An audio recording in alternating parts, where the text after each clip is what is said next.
Vamos gravar esse negócio.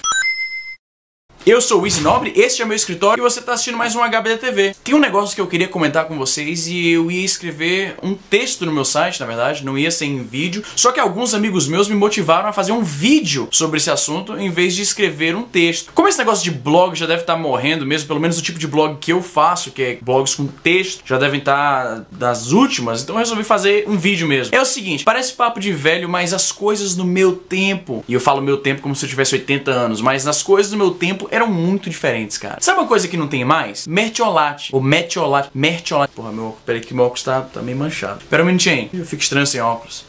Agora vai. Não, tá pior. Caralho. Peraí, só um minutinho. Vamos lá. Tá pior ainda, mas vamos lá. Então, mertiolate, eu acho que essa é a pronúncia certa. Mertiolate. Mertiolate era um líquido, uma paradinha vermelha, que sempre tinha na casa das avós, que vinha num vidrinho assim desse tamanho, e que o aplicador dele parecia um pequeno mata-moscas. Quando você estava brincando de pega-pega com o pessoal do bairro e caía, tropeçava, ralava o joelho no calçamento da rua, mertiolate era a parada que a sua avó colocava no seu joelho. Ela pegava lá o vidrinho num armáriozinho de madeira lá, aí ela tirava a paradinha, tinha aquele aplicador, como eu falei, que parecia um pequeno mata-moscas. Vocês mais velhos devem lembrar, devem saber do que eu tô falando. Ela tirava lá seu joelho todo fudido, ela tirava lá a paradinha, tirava um pouquinho lá desse produto mágico, colocava na sua ferida, e nesse momento você preferiria pegar o joelho e ralar ele contra... Sabe quando tem aquelas paredes que o pessoal pinta e fica meio que texturizado? Eu não sei qual é o nome disso, mas fica assim bem pontiagudo. Eu não tô nem sabendo explicar direito, mas eu acho que vocês estão entendendo. Nesse momento era preferível você pegar o joelho e raspar numa dessas paredes, porque mertiolate doía, cara, ardia muito. E pior que rolava às vezes de a sua avó colocar um pozinho lá, que era um pozinho que eu acho que era sanitário, sei lá, pra desinfeccionar, não sei pra que era. Misturava o pozinho com mertiolate, ficava aquele cimento no seu joelho nojento, doía pra caralho. E isso não tem mais hoje em dia, cara. Não tem mais esse negócio da criança se fode, cai, rala a pele e tal, aí você vai pra consertar a parada,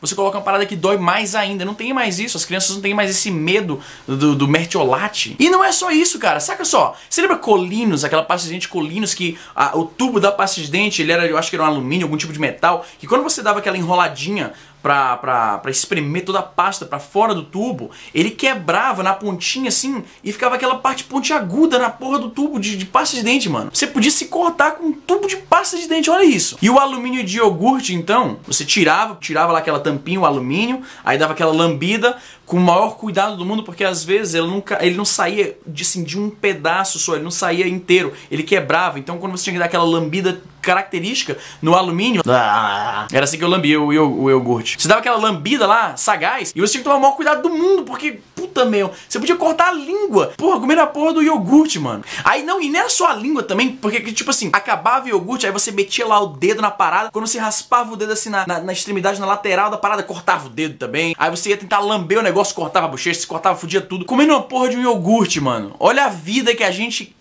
tinha. E não rola mais isso, cara. O mundo, em geral, puta, as crianças de hoje em dia é foda, cara. Eles vivem em outro mundo mesmo. Pra você ter uma ideia, quando eu era pivete e eu ficava de castigo, até que eu acho que é coisa que nem existe mais, colocar criança de castigo. Vocês, que são pais, que assistem a HBDTV, se é que tem algum pai, além do meu, que assiste essa merda, me fale nos comentários. Você ainda coloca seu filho de castigo? Não existe isso. Naquela época, se ficar de castigo, era ir ser mandado pro seu quarto. Era sempre assim, eu fazia alguma merda, meu pai falava, Israel, vá pro seu quarto. Pra quem não sabe, meu nome é Israel.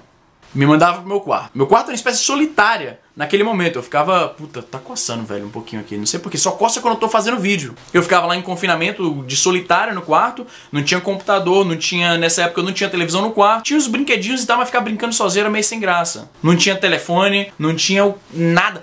Aliás, falar de telefone, naquela época, os seus pais tinham aquele telefone com o disco lá, que você discava o número. Pra você que é mais jovem, é daí que vem a expressão discar um número. A gente ainda usa essa expressão discar, só que você não tá discando nada, você tá apertando o botão. No caso dos celulares atuais, você não tá nem apertando o botão, você tá tocando na tela. Então, naquela época tinha os telefones com o disquinho que você discava os números pra onde você queria ligar. Se os seus pais queriam que você não usasse o telefone, sabe o que eles faziam? Tinha um cadeadinho que você colocava nesse disco e ele impedia o disco de girar. Olha que isso, mano. Hoje a gente trava os nossos celulares. Naquela época você botava um cadeado literalmente no telefone, cara. E não tinha como ligar. Essa criançada de hoje em dia é foda, cara. O que mais que você lembra do nosso tempo de criança que era completamente diferente de hoje em dia? Eu quero que você coloque aí nos comentários. Vamos discutir isso aí. Sabe o que eu tinha que falar também? De quadrinho. Tem muita gente no Twitter, ultimamente eu tenho percebido, que me pede pra falar sobre quadrinhos aqui no HBDTV. Eu fico feliz de ouvir isso porque eu sempre achei que eu não tinha muitos seguidores que acompanhavam quadrinhos ou que tinham interesse em ler quadrinhos. Então sempre que eu falo de quadrinho eu fico achando que vai alguém mandar eu calar a boca, o nego tá ficar de saco cheio, que eu tô falando de um assunto que eles não têm o menor interesse e tal. Pelo jeito não é bem assim, o pessoal curte esse papo de quadrinho. Eu estou apresentando os quadrinhos pra minha mulher, ela curte mais esse negócio de Naruto, quadrinho japonês, sei lá como é que eu não sei a merda. Eu não curto, mas ela gosta, o que eu posso fazer?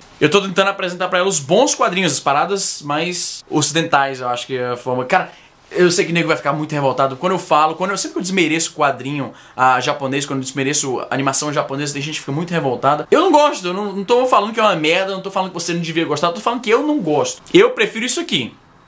E eu tô apresentando os quadrinhos pra ela, eu tenho uma coleção grande aqui até pra ela pode folhear e tal, ela tá achando bacana. E eu acho legal isso porque é bacana você compartilhar um hobby, esse tipo de coisa, com a mulher com quem você vive, sua namorada, esposa, seja lá quem, qual é que é o arranjo sentimental aí na sua vida, não sei se você é casado com a sua prima, talvez, não sei. Quem sou eu para julgar? O esquema é que ela tá lendo os quadrinhos, eu tô achando foda porque agora eu posso discutir a discussão mais nerd que existe, maluco. A parada mais nerd roots que existe, na minha opinião de merda, é a discussão de quadrinho. Aqueles factoides bem obscuros de quadrinho que os nerds ficam perguntando um pros outros, tentando se desafiar no conhecimento acadêmico de quadrinhos. Essa é a coisa mais nerd roots que tem, velho. Porque ultimamente esse negócio de nerdice, de ser nerd, eu sou nerd, virou moda, virou um pouco popularizou essa parada, virou bonitinho ser nerd agora. Tem mulher que se diz nerd. Velho, na minha época não existia isso, mano. Mulher dizer que era nerd, você tá louco. E hoje tudo popularizou. Não tô dizendo que é horrível, porque tem gente que exagera um pouco no elitismo. Fala, ai, não podia, esse pessoal... Também é exagero. Deixa o pessoal curtir ou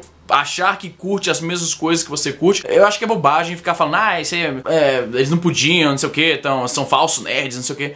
Tem gente que fala isso, eu acho meio bobagem. Mas é inegável, ser nerd, a cultura nerd virou uma coisa cool. Só que isso só se estendeu pra filmes de ficção científica. Videogames agora são super populares. Mas os quadrinhos, eu acho, eles continuam nerd underground roots daqueles originais mesmo. Tipo, não tem mulher que fala que lê quadrinho. Na minha opinião, eu não conheço, eu não vejo. Eu não conheço mulher que lê quadrinho do jeito que a galera, os homens lê, entendeu? Eu sei que eu tô sendo meio machista e tal. Não é minha intenção, vocês sabem disso. Mas eu tô falando o seguinte, eu não vejo muitas mulheres interessadas em quadrinhos como eu vejo homens interessados em quadrinhos. É o que eu tô falando. Então, na minha concepção, cara, o que eu tô falando eu tô me perdendo aqui total. Eu não sei se o que eu tô falando faz nenhum sentido, mas a mensagem geral é essa. Quadrinhos permanecem o mesmo gueto nerd que eram há um tempo atrás. Assim, claro que popularizou um pouquinho mais por causa dos filmes de Hollywood com os personagens da Marvel, filmes da DC e tal. Popularizou um pouquinho mais, mas ainda é aquele nicho, entendeu? Não tem tanto leitor de quadrinho como tem agora gente que joga videogame, por exemplo. Esse é o meu ponto. Enfim, mas o que eu queria falar é que eu li um quadrinho sensacional esse fim de semana. Superman Red Sun, o Filho Vermelho, na tradução literal, mas no Brasil ele foi lançado como Entre a Foice e o Martelo, ou Entre o Martelo e a Foice. Tô esquecendo agora, não lembro, mas com certeza alguém vai me corrigir nos comentários, como é tradicional aqui no HBTV. Eu falo alguma merda e vocês corrigem nos comentários. É uma parada interativa, né? Eu acho que eu vou começar a fazer isso de propósito. Essa vai ser minha desculpa pra todos os erros de agora em diante no HBTV. Eu fiz de propósito pra vocês interagirem comigo, me corrigindo. Então, Superman Red Sun, ou Super-Homem Entre a Foice e o Martelo, Foice, que seja. É um quadrinho sensacional e olha que eu não sou leitor da DC, então se eu tô falando que é bacana é porque realmente é bacana. Do que se trata o quadrinho? É o seguinte,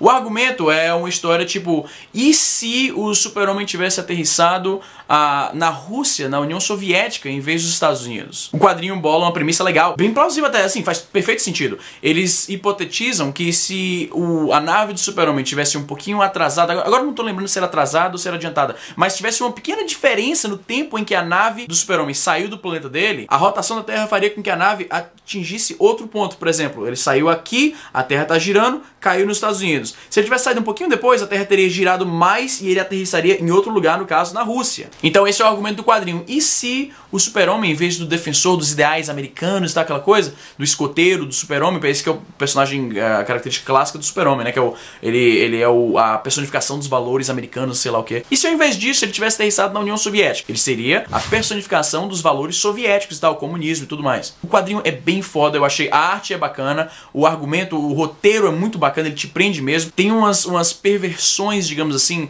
daquelas coisas clássicas dos quadrinhos que eu achei muito legal. Eles reimaginam vários personagens, não é só o Super-Homem que tá envolvido nisso. Tem um Batman soviético, tem um Lanterna Verde, tem uma Mulher Maravilha, só que as reinterpretações deles de acordo com a história. Então é muito bacana, eu achei muito legal.